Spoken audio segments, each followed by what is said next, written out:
Hey, hi, hello, and welcome to today's hashtag Spill the Beans. We have energy because it's the morning, friends. It's the morning. We have energy. If you've never seen me before, I'm Tara Priolo. I'm your resident white-facing biracial multi-passionate musician, and I talk about the ish that nobody wants to talk about and push you to do the same. Hashtag Spill the Beans is a once-a-week chat where we talk about everything under the sun, from auditions to events to DEI to try that into small town to what we're going to talk about today, which is an extension of black and white thinking, but we are going to talk about it in terms of two recent things that have happened.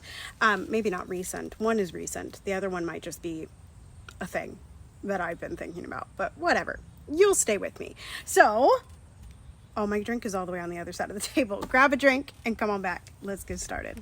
And then last thing, I just wanted to shout out a couple of the things that are on my August connection points, which are really just offers. But drop-in lessons are available, as I mentioned in my last post. I always leave room for those. So if you are interested at all in working with me in a vocal capacity or even a branding or social media capacity, feel free to do that. I actually have a social media meeting for a small organization here in a few minutes, in 45 minutes. So I would be happy to chat with you about that, as well as content cohort. I am sending out an email today to content cohort in the classroom. It happens over on Google Classroom, and I'm happy to audit / review some of your content. If you are interested in that, I will put my link and you can join any offers that you see on there as you see fit. The wind picked up, so I hope you can all still see me, hear me. Hear me is the correct thing. So like I said, today we're going to do black and white thinking part 2. I want to talk about the Montgomery Brawl and some of the reactions that are coming out recently. And if you don't know what the Montgomery Brawl is, please go seek out some black creators and watch all the funnies and also the deep research into it and the education that black creators are providing on that topic. But what I actually wanted to talk about today was I'm seeing, as we go further into this and the funnies kind of fade and we are evaluating what happened, I'm seeing this whole, well, violence is never the answer, or violence is always the answer, or, only white people can use violence. Black people shouldn't use violence. And I want to talk about that in terms of black and white thinking. So I want to frame this as during the George Floyd uprisings, there were a lot of people that clutched their pearls, but the buildings. And a lot of us on the other side were like, the buildings are not as important as people's lives. And while I think that violence is not a first resort, I do think that violence is a part of the revolution. And I think that the gray area statement is violence is sometimes the answer. And especially like on display like this is, we can see that violence was being used by white people. And if no one had intervened with the same level of violence, they would have killed that black man, that captain, that security guard, that lovely gentleman in broad daylight, right? And violence, therefore, is sometimes the answer. There was this great video from back around the time that the uprisings were happening in 2020.